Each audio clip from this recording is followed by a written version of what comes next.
Welcome, welcome, welcome to another spiritual awakening with yours truly, Dr. A.G. Green Sr. Welcome, welcome, welcome into a special place carved out in the spiritual dimension for you. Tag, share, and text. Text, share, and tag. Let some people know that we're on the air right now. I'm so excited and delighted to welcome you into this spiritual space, this spiritual dimension again that has been prefabricated, carved, and created specifically for you. Let's bring some more people into the conversation. Let's bring some more people into this convocation. Tag and share and text. Text, share, and tag. Tag, share, and text.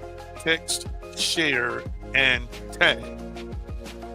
Let people know that we are streaming right now. You're watching Spiritual Awakening with yours truly, A.G. Green Sr.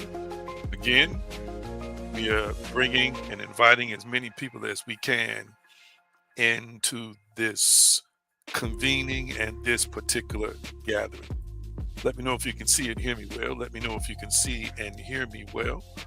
Let me know if you can see and hear me well. I appreciate your feedback. Let me know if you can see and hear me well. I'm going to open up. Almighty, we're just thankful for this moment that's been granted to us. I believe that the divine knows all things. This is a moment premeditated, reconstructed for this group, for this assembly. And I thank you. The ripples of innovation, the ripples of revelation, the ripples of expansion of consciousness. Open our hearts and minds to the Creator, the Source, and the Sustainer. And we thank you that we are evolving, transforming, and ascending. We are healing from the inside out. We're changing from the inside out. And we bless you and praise you. In the name, consciousness, way, and power of Yeshua, it is so.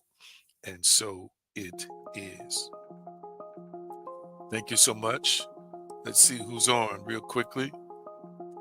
Good to see you as well, our resident therapist, Pastor Jerry Cotton. Thank you for the feedback on seeing and hearing me well. Appreciate it. And thank you again, sir. Thank you, thank you, thank you. And of course, when you've tagged and shared, you can use the hashtag tagged and shared, or just let us know in the comment section that you shared or that you tagged.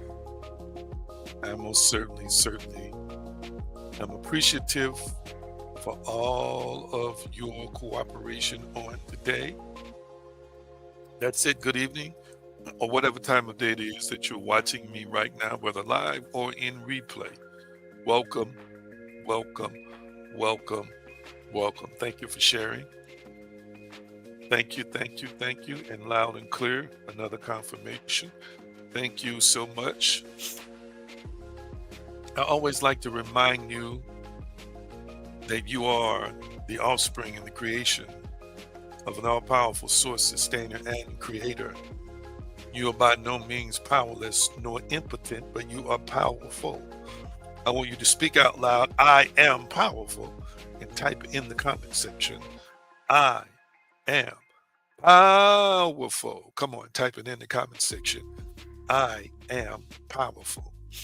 That's it. Type in the comment section. I am powerful. Oh, what a wonderful thing it is to know that you're powerful. What a wonderful thing it is to embrace the power. Powerful by divine permission. Powerful, pre-programmed to enter into this simulation, into this matrix, into this inferior, low, dense dimension, to operate one with God, one with the source, as a powerful, dynamic, spiritual being. That's you. Come on, type in the comment section and speak it out loud to yourself. I am powerful. Thank you, thank you, thank you, thank you, thank you for the power. Again, I'm so excited and I'm so delighted to see you here on today. And as other people come into the chat, into the comment section, make sure you greet them. Let them know that you're glad to see them, no matter what platform you're watching me on tonight, whether it is YouTube or it is Facebook. Let them know that they are welcome here and that we have noticed their entrance into our conclave on tonight. Let me do some checking up on you real quickly. But before that, I want to just share a couple of brief announcements, recent announcements with you. First of all, blog alert.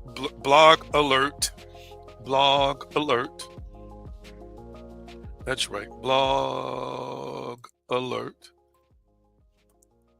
A new blog has been released today, number 6 in the series, entitled Synchronicity, When the Universe Winks at You.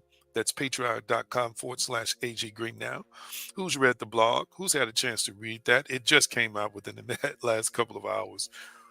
I want you to make sure, if you have not read it yet, don't read it yet, but wait until we get off the broadcast, because I want you to really focus on what you are reading. Synchronicity, When the Universe Winks at You. This is a powerful, I think, writing on our blog. We want to share with you kind of how things are interconnected and how things work.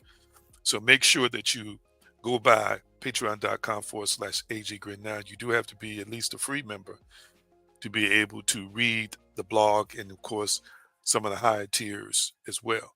All right, let's see. My Krista says, just finished reading it. Amazing. Thank you so much. I appreciate that. And I want others, when the broadcast is over, to make sure you go over to the blog and check it out. All right, let's see here. Any more announcements? Anything else I need to mention before I go further into the teaching on tonight? Oh, that's right. I got to check up on you. For some, they call this hump day. Before I check up on you, make sure you visit theaggreen.com, theaggreen.com. You can visit there, of course, and find out exactly the latest happenings of what we're doing here with AG Green Now. The DivineSpeciesShop.com. We want you to visit that as well. And of course, patreon.com/AG Green now. So, real quickly, I want to check up on y'all and see exactly how you're doing. So, what's good? What's good? Tell me about your week and tell me how your week has been going thus far. What's good, family? Talk to me. Talk to me. Tell me about your week and how it has been going thus far. I want to hear all about how things are going as it relates to your week. And remember, this is objective. This is based on what you think and what you feel. There's no judgment here. We're not in the judgment zone here. We just want you to share. I just want you to check in, and I want to check in with you to see how your week has been going thus far. During the live streaming of this broadcast, I know that we are re-entering the start of the school season for many people nationwide. There may be a bit of a change for people. All right. Let's see here. She says, I'm alive. Things have been better, but I know things are great in the midst of it. Holding on. Wonderful. Thank you so much for sharing that, Hillary. Anybody else want to share? What's good? Tell me about your week. Again, this is your opinion about what's going on in your personal life and how things have been going with you thus far. I appreciate again Hillary for sharing her perspective on what's going on in her life. Can I get another one? Can I get another one? Let's see. Our resident therapist says, going great. This week has been chill. All right. All right. Wonderful. Wonderful. And Krista says, week has been going great so far. Excited for the new school year. Wonderful. Wonderful. So that's a person there who's participating in the start of the school year. Awesome. Thank you so much for sharing. Now, I'm going to begin a new series tonight. This series is based on blog number five entry in the blog that was released about 3 weeks ago now. And as you can see, I am behind on teaching from the blog. I want to kind of take my time to not necessarily do anything extremely detailed or exhaustive because that would take months, sometimes years with many of these subjects, but to just try and do a decent job in breaking down the various different components of what I have been discussing with you. And tonight, I'm going to start a new series with you tonight. And our resident therapist is going to keep me on track. Faith and Feeling, the Spiritual Mechanics of Creation, Part 1. Faith and Feeling, the Spiritual Mechanics of Creation, Part 1.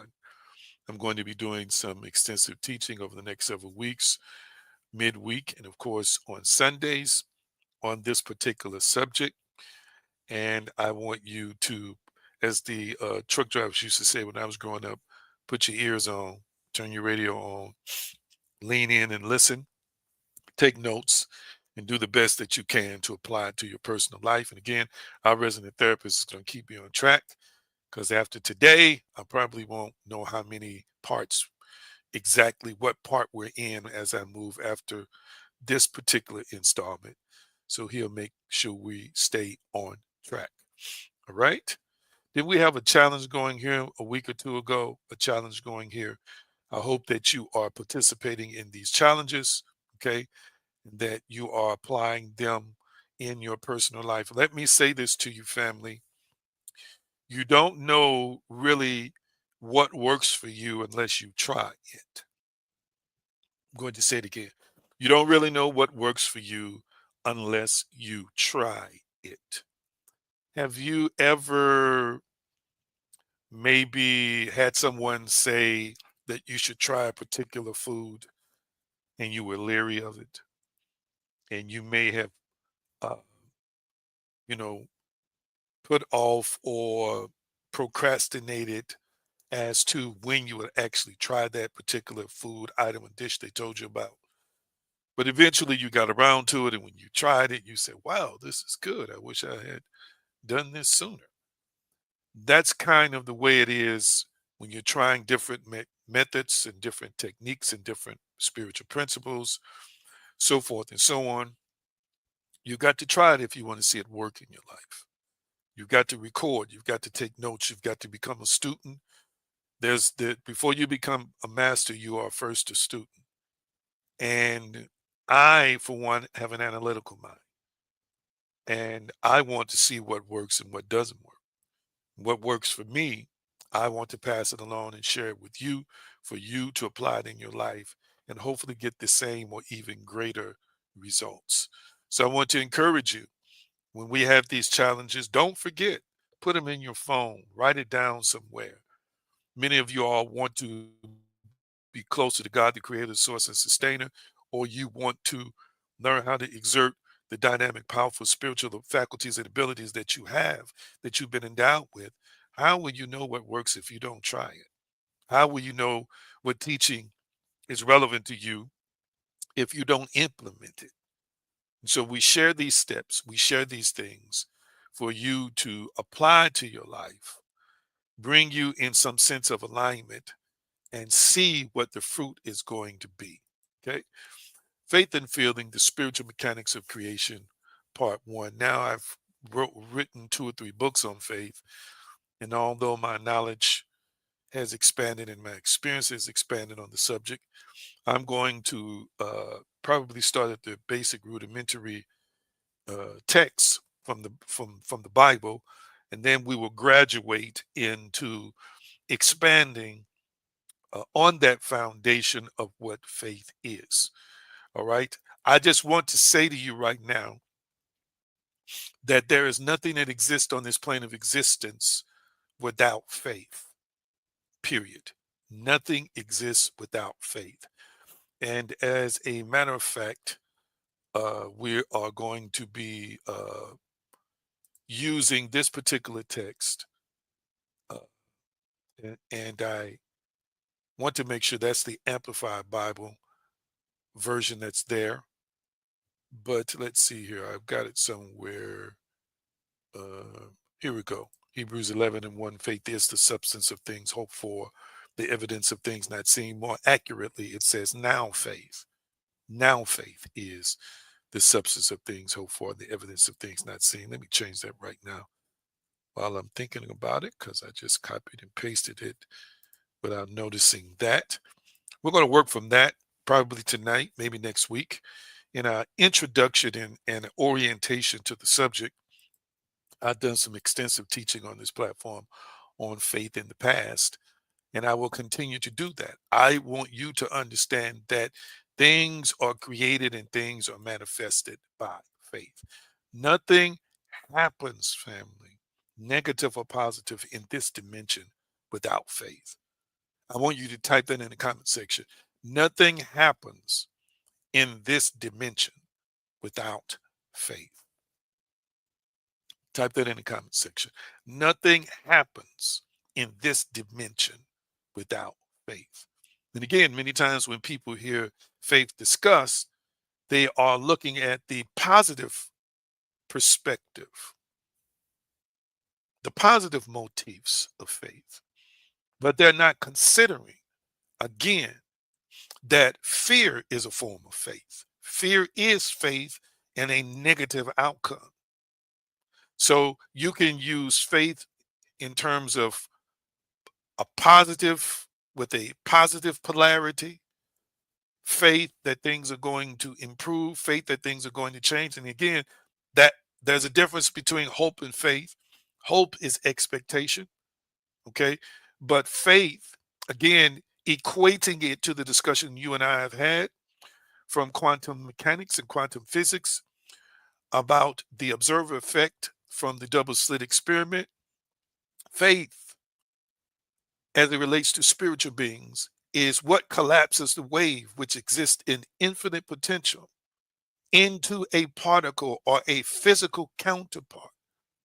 So faith is not merely trying to believe something, faith is knowing something, and there are levels to faith, but faith is the creative and manifestation mechanism exercised and utilized by us as spirit beings. I want you to type it in the comment section. I am spirit and I am supernatural. Type in the comment section. I am spirit and I am supernatural. Type that in the comment section. I am spirit and I am supernatural. You're not just a physical, three-dimensional, terror-based being. You're not just a physical avatar. You're not just a compilation of blood vessels and arteries. You're not just a compilation of red and white blood cells. You're not just a compilation of organs and tissue. You are a spirit of a divine class. And I want you to understand that spiritual beings, family, create and manifest when they utilize and exercise faith. And I have showed you, not just from the biblical text. If you've been riding with me a while, I have shown you from the other ancient texts, religions that predate Judaism and Christianity, how those leaders and those people were inspired to understand the connection between thinking, imagining, speaking in terms of core beliefs and its impact on the physical material world, and how faith creates and faith manifests. I have shown you that. Then we have looked at it from a scientific point of view. If you're just joining us, go down the timeline or visit this channel on YouTube. There are scores and scores of videos. You might have to dig in there to find them, but where I have discussed this subject. But you and I are spirits. We are spirits, and we are projecting the physical avatar body in this three-dimensional or this density layer.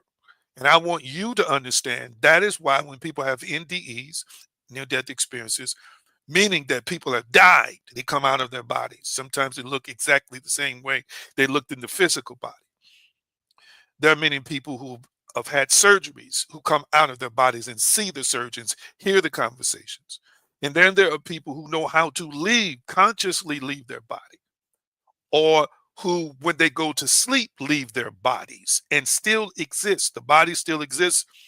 The physical biological apparatus, which is the interface to the physical construct, we know as the physical realm or the physical dimension, the third dimension. Okay. And people continue to have awareness. They continue to have intelligence. They continue to have communication abilities. Many times they're interacting with other spirit beings when they're outside of their bodies. That is because you and I are really spirits.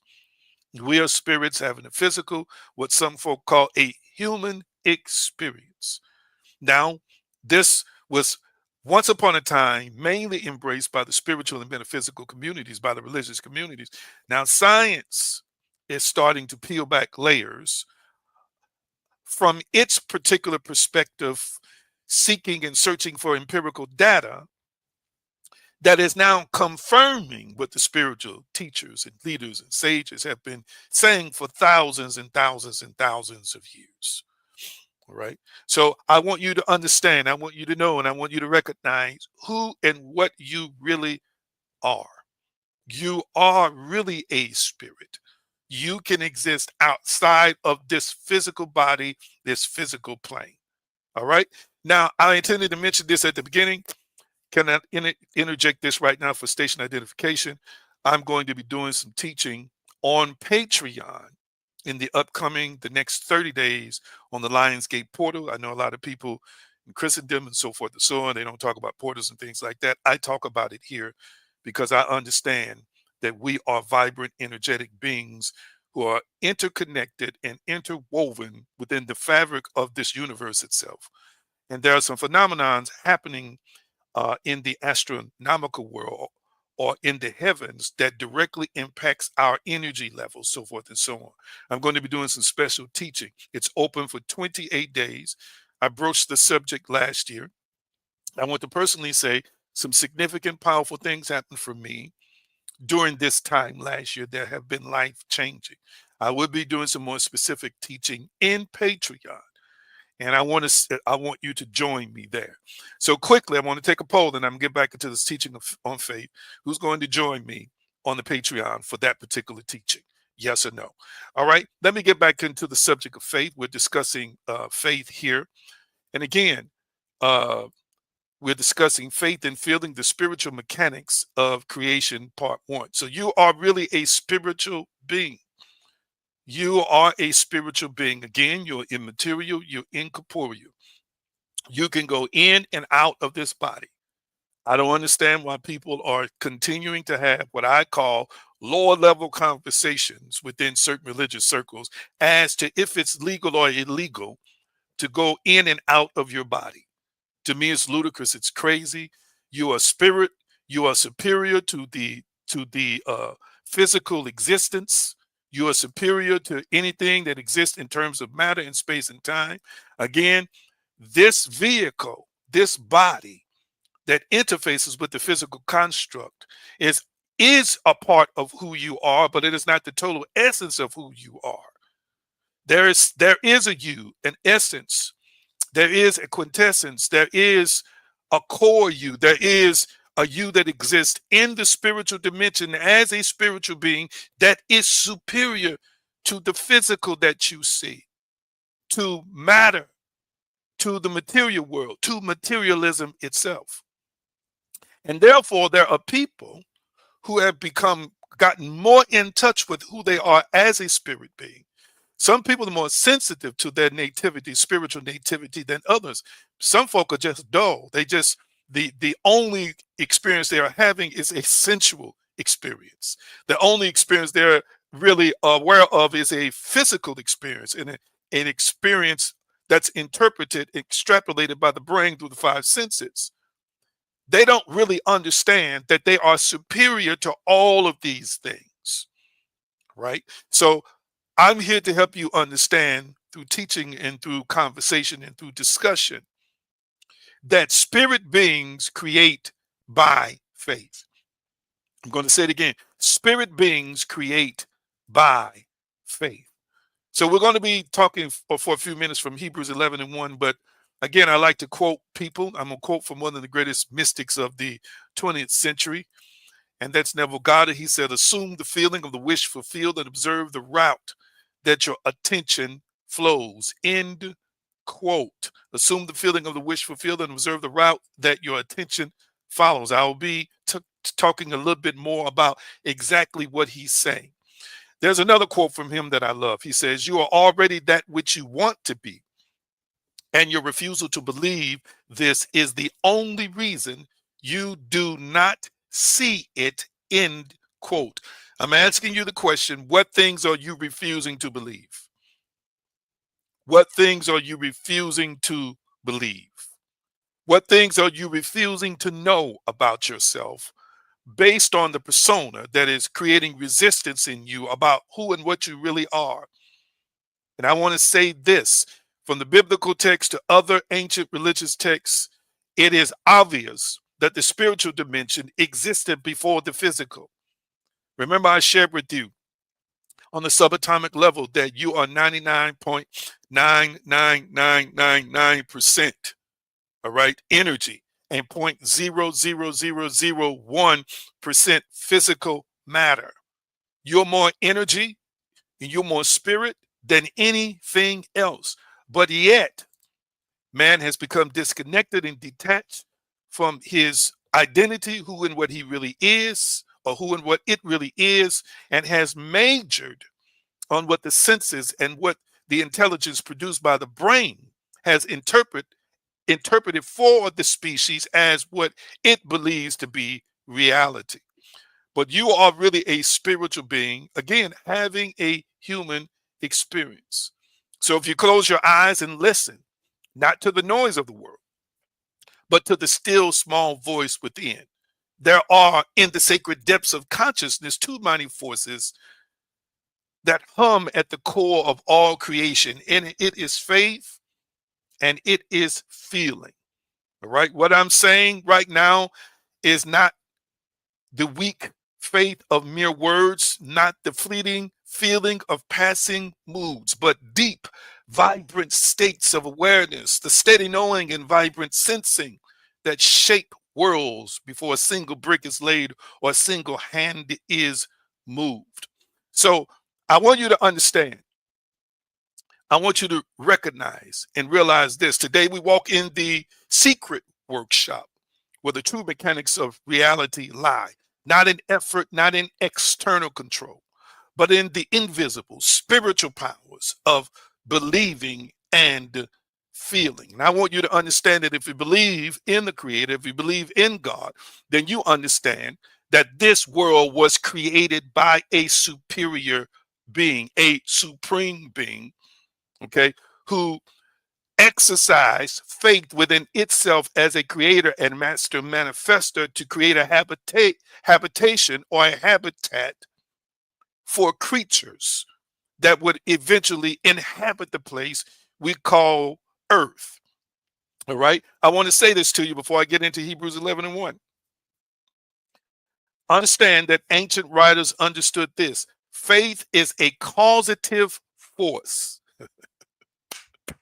Come on here, somebody. I want you to type in the comment section, faith is a causative force. I'm going to also put it in the comment section myself. Faith is a causative force. Type that in the comment section. Faith is a causative force.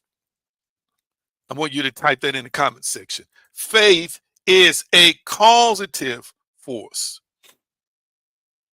Faith is a causative force. I want you to type that in the comment section. It is a causative force. I want you to really embrace that. Faith causes the effect. Faith creates the effect. Hear what I'm saying today. Again, I remind you, faith in fear creates an effect. Faith in greater creates an effect. Faith in frustration creates an effect. Faith in doom and gloom creates an effect. Faith in improvement creates an effect. Why? Because it is a causative force. It is a causative, family, creative, catalytic force. I want you to embrace that. I want you to hear that. I want you to receive that. I want you to know that. And I'm asking you today, where and how are you using your faith right now? Faith is not passive. Hope is not wishful thinking. It is an inner conviction, so alive, so vivid that it compels the outer world to conform. Wow, I'm going to say it again. It is an inner conviction, so alive, so vivid that it compels the outer world to conform. Now, this is what I want to say, and I put up a definition of faith before from the biblical text. I'm going to put up that amplified text again. I want people to understand that without conviction, there is no faith. Type in the comment section. Without conviction, there is no faith. I want you to type that in the comment section. Without conviction, there is no faith. Without conviction, there is no faith. Let me see. Did I put this in here? Something I want to put up on the screen. Okay, there it is right there. Faith is the assurance. The English word is substance. Now, faith itself is the Greek word pistis, a conviction or credence of religious truth concerning God.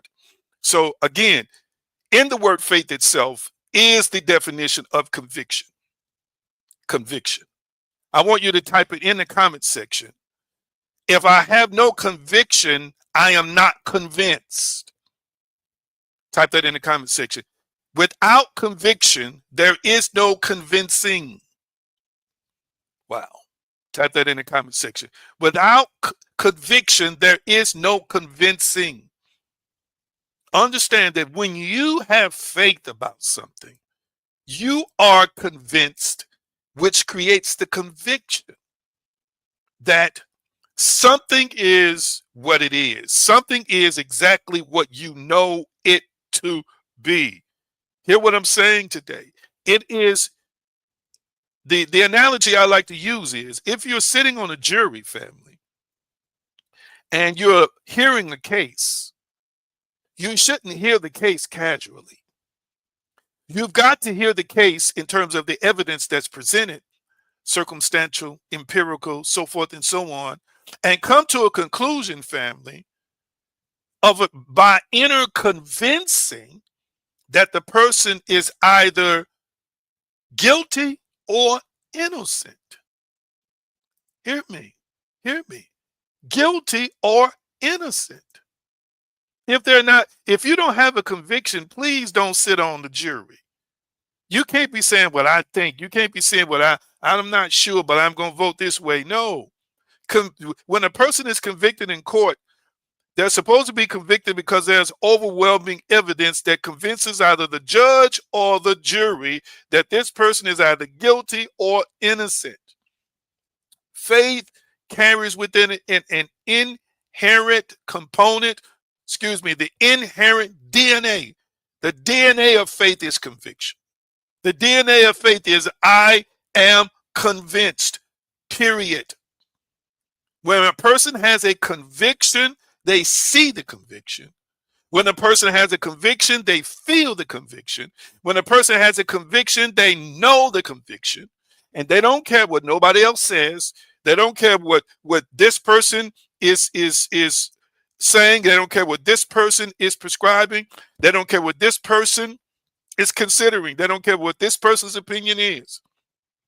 If they have a conviction about something, they believe they know in their hearts, family, that it is so, and so it is. And there's nothing you can do to talk them out of it. There's nothing you can do to deter them because they are convinced. And this is the challenge that people have. Number one, to be consistently convinced or to have a consistent conviction. I want you to type in the comment section, consistent conviction. Type it in the comment section. Consistent conviction. My God, I feel that one. Type it in the comment section. Consistent conviction. Listen to me, family. Listen to me. If you are believing for a job, if you're believing for transportation, if you're believing for healing in your physical body, if you're believing for something as it relates to your family, you have to consistently have a conviction that this thing is already done. You hearing me? You must consistently believe in your heart and see in your imagination, watch this, and prescribe with your lips the outcome of your conviction. Hear me. Your mind, your heart, your spirit, your mouth must say the same things. So I hear people one day having a conviction about their identity, one day having a conviction about their greatness, one day having their convictions about provision and supply.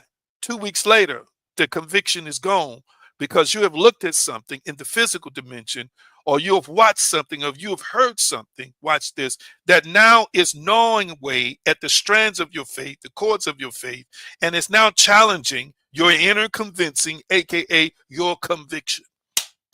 Catch what I'm saying today. We're all subject to become prey to this, but I want you to understand that you must arise to a place in your maturity and a place in your walk. Paul says, for we walk by faith and not by sight. Hear me. The Greek word walk, or walking, peripateo, and I've done discussions on what that word actually means. We're living in this existence. We're creating in this existence. We're moving forward in this existence by faith. Everything that's happening in the world, in you and the world around you, is happening by a conviction of some sort. And I want you to understand and recognize that you have to decide what your polarity is going to be that you attach to your conviction. And once you make a decision as it relates to that, then you're going to predetermine in advance the outcome by your faith. Again, because faith is a what? A causative force. I want you to hear something as it relates to faith. Faith is the state of consciousness that assumes the reality of the unseen. We'll say it again. Faith is a state of consciousness that assumes the reality of the unseen. Let me put it up for you so you can see it. Faith is the state of consciousness that assumes the reality of the unseen. This faith, mentioned in biblical texts and mentioned in other texts, but becoming globally renowned from biblical texts, is related to things called the law of assumption and the law of attraction. These particular laws stem from the spiritual principle of faith itself. So it is not just merely thinking, it's not just merely believing, it is a state of consciousness. It shouldn't be a fleeting moment. It shouldn't be something that exists in temporality. Should be something that exists in you in perpetuity, perpetually, in terms of the state of consciousness of faith. Deciding from the beginning to be able to call those things that be not as though they were. Like your creator has installed within you the ability in alignment with itself to be able to speak things into existence. Death and life is in the power of the tongue. As he thinketh in his heart, so is he. I talk about this all the time. Your state of consciousness determines the reality. It determines who and what you are. And it is causative in that it predicts, not just predicts, but determines what the outcome is. I've talked about states of consciousness before. I will get a little bit deeper in it. But the heart of your state of consciousness are your core beliefs. The things that you generally believe at the core of your being determine your state of consciousness, your state of awareness, your state of being, your vibratory state. It all emanates from your state of consciousness. It's all created from your state of consciousness. I want you to hear me real clearly today. I want you to recognize what I'm saying today. It is not just something you should pick up and put down. It is not just something that you should live when you want something. You're thinking that I only need it when I want something. I only need it when I need a bill paid. I only need it, when I want something changed in my life. I only need it when I want to get rid of what I believe is the bad stuff that's happening to me. No, it is a state of consciousness that you live in day to day. And at some point in time, you have to make an investment to feed that consciousness. Because if you don't feed that consciousness, then the flesh or the carnal aspect of yourself would take your eyes off Yeshua, like Peter did in the illustration in scripture, and begin to sink. When the sinking takes place, you've taken yourself off of the divine source. You've taken yourself off of the divine enablement. You've taken your eyes off, of the divine prize, the divine being, the divine power, the thing that's holding you and sustaining you in the beginning, from the beginning. It's the thing that's manifesting miracles, signs, and wonders. It's the thing that is causing what you're praying for and what you're meditating on to come into existence and come into being. And when you take, hear me, family, your spiritual eye off the prize and put your natural carnal mental state on it, you shift your state of consciousness to one of doubt and unbelief. And now you feel uncertain in the moment as to if something is even possible or if it's even meant to happen for you. When all the time faith is causative. You are not a victim waiting on somebody to just help you or support you. You are not a victim who just has to wait for things to come into alignment, hope and pray and wish and beg. That's not what this is about.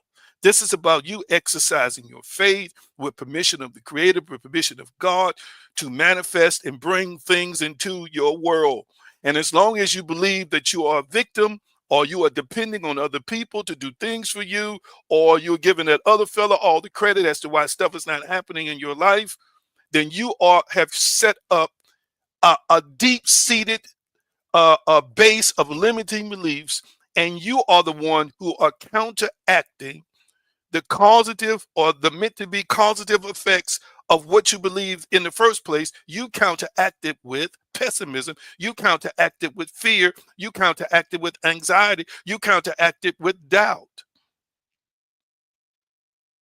It's a state of consciousness where there's always a conviction, oh my goodness, about whatever it is you believe.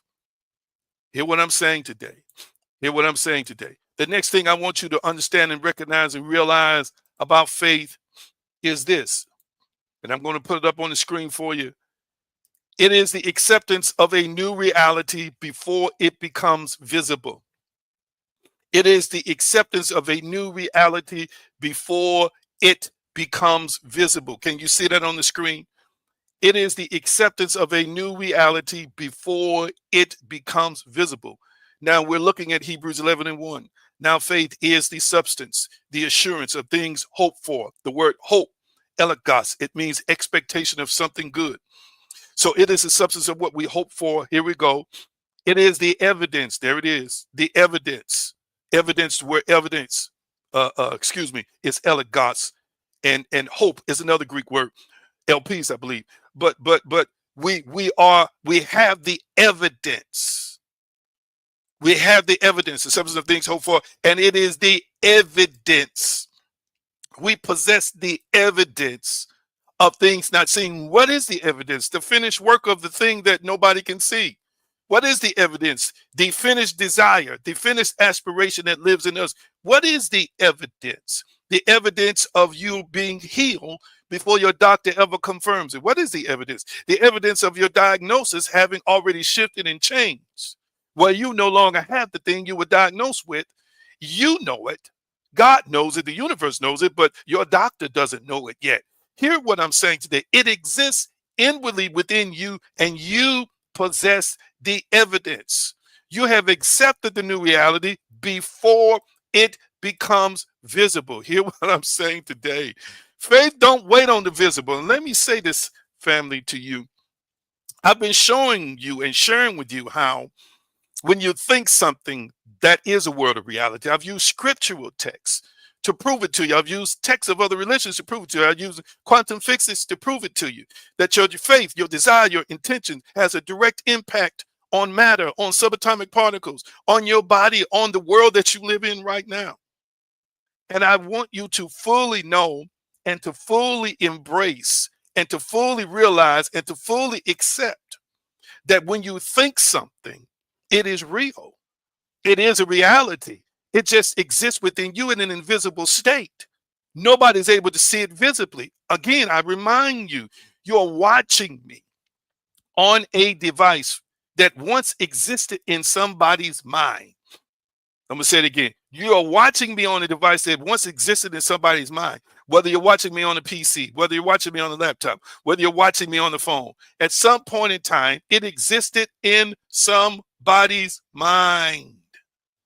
Meaning that it existed in an invisible world where nobody could see that it was actually there, but it was there the whole time. I love this quote.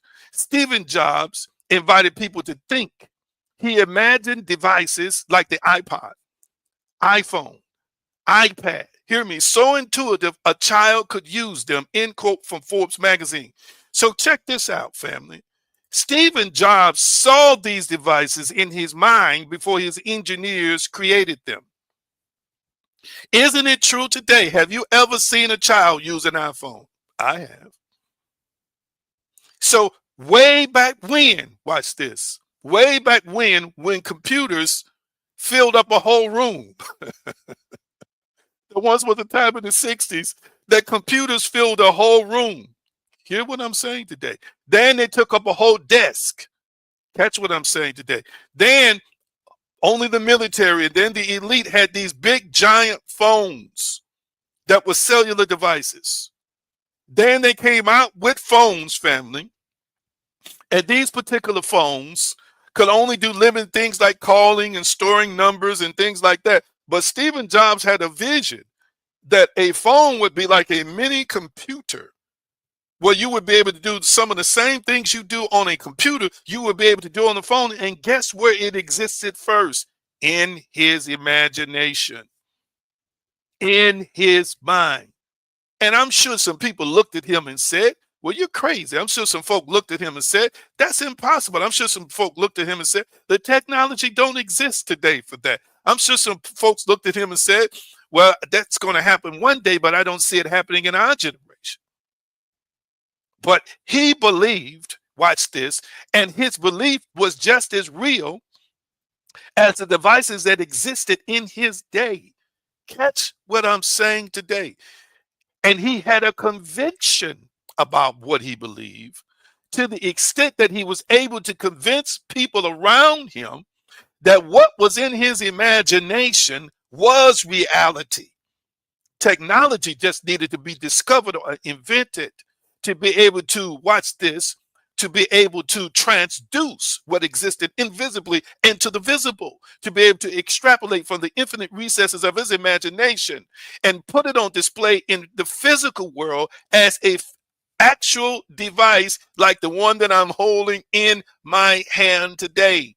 Family, what you're thinking is just as real as the cup of coffee you're sipping on. What you're thinking, family, is just as real as the physical food you put in your mouth. What you're thinking is just as real, family, as the clothes you're wearing on your back. What you're thinking is just as real as the transportation you go to and fro to work in, the grocery store, and other places. What you're thinking right now is just as real as anything in the physical world.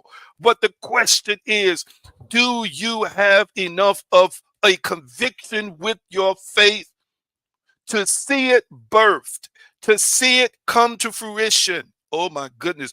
Do you have enough of a conviction to finish that degree? Do you have enough of a conviction to see you walking and flourishing in abundance? Do you have enough of a conviction to see the inner mental healing taking place on the inside? Do you have enough of a conviction in your faith? Watch this, to see the outcome, to see the physical reality existing in your mind before anybody else sees it. My goodness, I hope somebody's hearing what I'm saying today. That is the question as it relates to what your faith is, what your conviction is. How deep is your conviction? How deep is your knowing? Understanding that faith and feeling is the spiritual mechanics of creation. Hear me.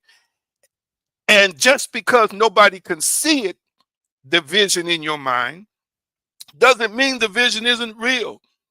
Stephen Jobs was talking crazy talk to modern day inventors, modern day technologists, modern day engineers. Okay. And they coined the phrase I told you after him: reality distortion field. What is the reality distortion field? They said Stephen Jobs had the ability to walk into a room and talk to people, start out a conversation with people who didn't believe nothing he said. But by the time the conversation was over, watch this, they would be convinced that what he said was possible, and would go out and somehow, some way discover the technology, invent the technology to actually bring what was in his heart, what was in his mind, what was in his imagination to physical life, into physical being, into tangible, solid state and form. Catch what I'm saying today. So I want you to know that you got to believe to the point of what some people call delusion. I'm gonna say it again. You got to believe to the point of what some people call delusion. They're gonna call you crazy. They're gonna say it don't make sense. You might be like the architect and originator of faith, Ibrahim, also called Abraham. Okay, and it is Abraham who believed when nobody else believed. Hear what I'm saying today? It was Abraham who, against hope, against the expectations of other people, believed what he believed. Am I making sense to anybody here today? I want you to recognize that yet your faith has to have a component. It's got to have a component of conviction in it, because without conviction, it is useless. I'm going to say it again. Without conviction, there is really no faith. I want you to understand and recognize that if you are going to literally be able to accomplish what you want to accomplish in your personal life, you're going to have to exercise faith. Hear me, hear me. I'm going to say it again. You're going to have to exercise faith despite impossible odds. Romans chapter 4, verses 18 through 22 helps us to understand that Abraham had a deluded type of faith. Did you hear what I said? A faith that said, I don't care what nobody around me believes. I know what I believe. I know what my conviction is. I know what my knowing is. And my knowing tells me that I have an offspring coming. My knowing tells me that this is already done. My knowing tells me that this is just as real inside of me as it is active in my body. The last principle I want to give you tonight, and I'm going to shut it down. Yes, I'm going to shut it down. It is living from the desired end, not towards it. Wow. It is living from the desired end, not towards it.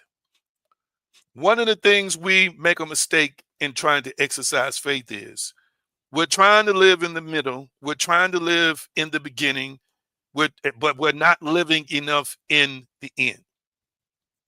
Lord have mercy. I want somebody to put that up for me. Romans 4:18. Romans 4:18 through 22. My assistants, put that up for me. Find it, copy it, and paste it. I want to put it up in a minute. We're not living in the end. People are living towards something, but not in the end. I want you to understand something about faith. Faith is a conviction of completion. It's a conviction about completion. It's a conviction about manifestation in its final form. Faith doesn't care anything about obstacles. Faith is not observing enemies. Faith is not observing resistance. Faith is not observing contrarians. Faith has no interest in contrary winds. Faith has no interest in the Sanballats and Tobias. Faith has no interest in what folks are saying cannot happen. Faith has no interest in haters. Faith only sees the end. Faith only lives in the end. Faith only manifests the outcome. Hear what I'm saying today. There are too many people saying that they're exercising faith, but you are too busy looking at the stuff in front of you. You're too busy calculating. You're too busy using your logical mind. I'm going to say this to you. Faith is not naturally logical. It's spiritually logical. It's spiritual logic. It's not natural logic. The carnal mind cannot perceive spiritual things, family. 4:18, who against hope believed in hope that he might become the father of many nations, according to that which was spoken, so shall thy seed be. Who against hope, 100-year-old man getting busy with a 90-year-old woman. Come on here, somebody. This is just a scriptural text. It's a great illustration. It's a great story. NIV, against hope, Abraham in hope believed, and so became the father of many nations, just as it has been said to him, so shall your offspring be, without weakening this. NIV continued, faith, he faced the fact that his body was good as dead since he was about 100 years old, and that Sarah's womb was also dead. They were both considered to be barren, yet he did not waver through unbelief regarding the promise of God, but was strengthened in faith and gave glory to God, being fully persuaded that God that's in you, that God that's one with you, that God that's a part of you, has the power to do what he promised. That is why it was credited to him as righteousness. Oh my God, somebody ought to clap your hands on that. And I'm saying to you right now, what is it that you desire to do that your logical mind is saying to you is hopeless? What is it that you desire to do that people around you are saying, I ain't never seen that done before? Verse 19 in King James, and being not weak in faith, he considered not his own body now dead when he was about 100 years old, neither yet the deadness of Sarah's womb. He staggered not at the promise of God through unbelief, but was strong in faith, giving glory to God, and being fully persuaded that what had been promised God was able to do. And I'm saying to you right now that your faith has to be crazy enough not to pay attention to your checking account. Oh my goodness. Oh my goodness. Your faith has to be crazy enough not to look at your education as the only means of deciding for you whether you can work a particular job or not. Your faith has to be crazy enough to say, I may have come from the ghetto. I may have come from what's considered to be the gutter. I may have come from a lower class, poor family. I may have come from the subterranean depths of a caste system in this nation where I was so poor until we couldn't pay attention. Faith has to say, but I'm rich, but I'm wealthy, but I'm a business owner. Faith has to create this wonderful, wonderful landscape, this wonderful portrait. Hear what I'm saying today.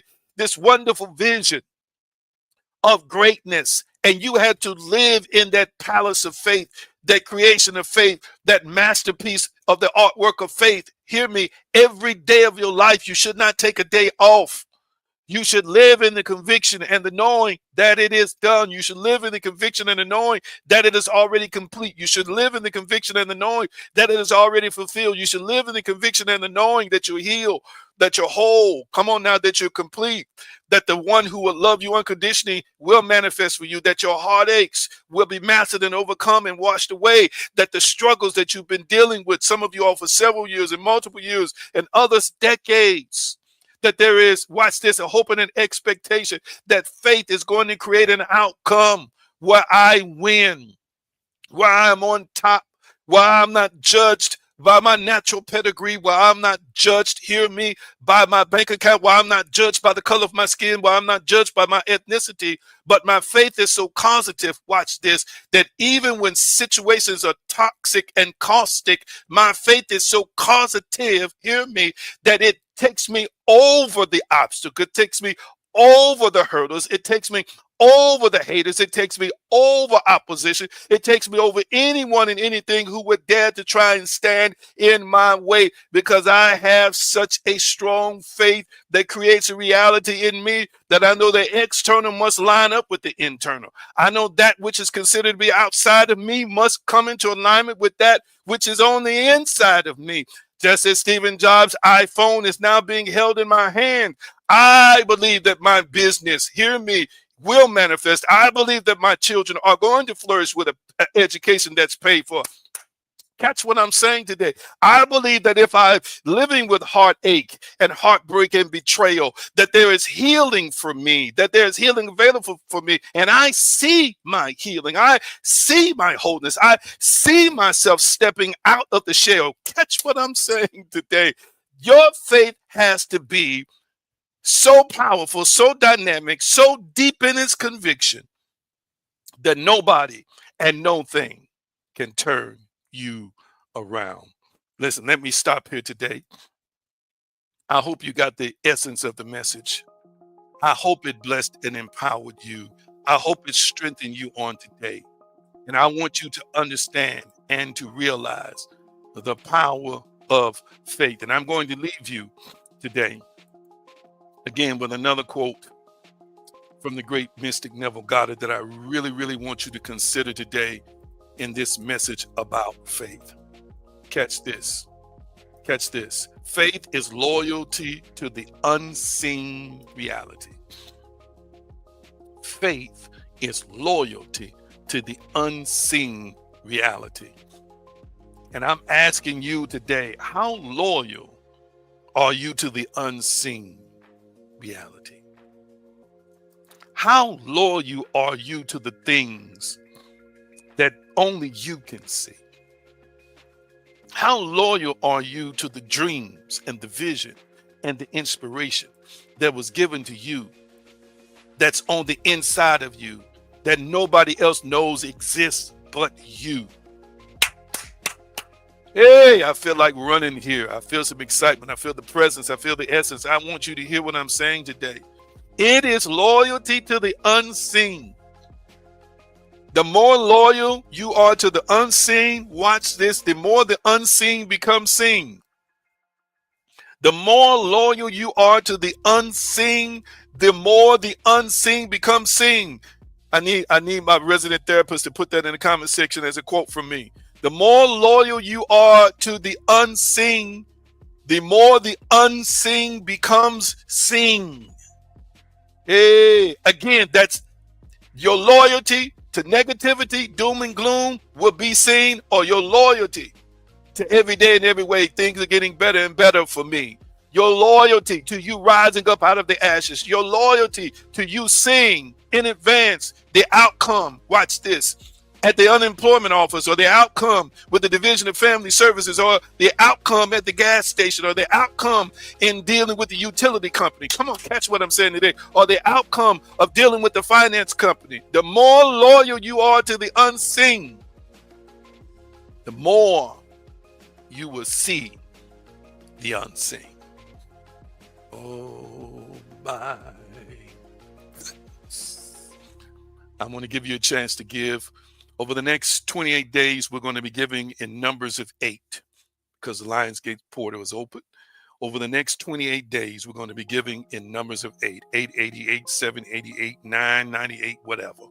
I want you to give over the next 28 days in numerical digits, numerical or numbers of 8. Put an 8 in there somewhere. Here we go. The more loyal you are to the unseen, the more the seen becomes. Is that what I said? The more loyal you become to the unseen, the more the unseen becomes seen. The more the unseen becomes seen. The more loyal you become to the unseen, the more the unseen becomes seen. That's what it is, resident therapist. Let's see if Chrissy got it right. The more loyal you are to the unseen, the more you will see the unseen. There we go. Somebody text me that later. I need to put that up, and you need to put that out on Facebook and Instagram and Snapchat, whatever it is. Put it out there, family, with my name behind it. Don't steal it from me. The more loyal you are to the unseen, the more you will see the unseen. My. I'm telling you, I'm living it by experience. I didn't have much of nothing in the seen, but I was rich and overflowing in the unseen. Hear what I'm saying? The unseen reality of faith. And again, we use that quote from Neville Goddard that sparked the inspiration for me to say what I just said there, family. I want you to understand that faith is loyal to the unseen, as Neville Goddard says. But the more loyal I said you are to the unseen, the more you will see the unseen. You got to be loyal, family. You got to be loyal. That's right. They will steal your stuff on Facebook and all these other social media. I want you to quote it. Quote it. As she put it up, as she typed it out, quote that. People need to recognize that. There's a lack of loyalty to it. And I'm gonna shut it down. If you keep living a linear life and expecting the grind to bring your only results, you're overlooking the spiritual and the mental. You're overlooking the supernatural. Hear what I'm saying today? The grind is linear and it works, but there's also a better way. There's a way to multiply 5 loaves of bread and 2 fish and not work 8 hours and feed thousands of people. Y'all didn't catch that. That might be too deep for some of y'all. That might not resonate deeply enough for you to catch what I'm saying today. Hear me. The more loyal you are to the unseen, the more you will see the seen. $AG Green, $AG Green Enterprises. For those who want to donate, even if you don't have it today, you can come back later. Let's give in digits of 8. Who's going to join me over the next 28 days and giving in digits of 8? Mentioning an 8, putting an 8 somewhere in your financial gift over the next, or your donation over the next 28 days. Okay? Real quickly, yes in the comment section. No, it don't matter. I'm saying who's with me, and I want you to be led by the Spirit as to what you give. Whatever you give, we use it to enhance and empower this platform, period. That's what it goes to. And I always pray over your donations that your needs and desires are supplied. Thank you. We got one yes, I'm going to do that. Awesome. Did the message bless you tonight? Did the teaching bless you tonight? Talk back to me, family. Did the teaching bless you tonight? Thank you. We got 3 yeses for the giving in the 8s. Wonderful. Did the teaching bless you tonight? Did you get something from this teaching tonight? Talk back to me. I want to hear from you real quick, and then I'm going to sign off. I'm already a little bit over time. Were you empowered? Were you strengthened? Did you get something from it? Let's see here. More than you'll ever know. Thank you so much. Appreciate you. Anybody else? And we're going to get deeper in it. We're going to come back to it Sunday. We'll be on this subject of faith for weeks because I want to break it down for you as finely as I possibly can. Thank you so much for your wonderful feedback. All right. Thank you so much. Thank you. I appreciate you. My goodness. This is the time. This is the moment. Woo-hoo, to be loyal to the unseen. To be loyal to faith and the dimension of faith. This is the time to see it done. to live in it being completed, to live in it being answered, to live in it being fulfilled. I'm living in it, and I got testimonies just as you are living in it, and I want to hear your testimony. That your loyalty to faith and the unseen realm manifested incredible, exorbitant things in your personal life. All right, I'm taking it down. Love you so much. I'm going to release you with the shalom blessing. And again, I see many of y'all in a couple of days. Shalom, shalom, peace, wholeness, and prosperity. Nothing missing, nothing broken. Love you dearly. Don't forget to read the blog. And I'll see many of you all in a couple of days. Take care. Love you dearly.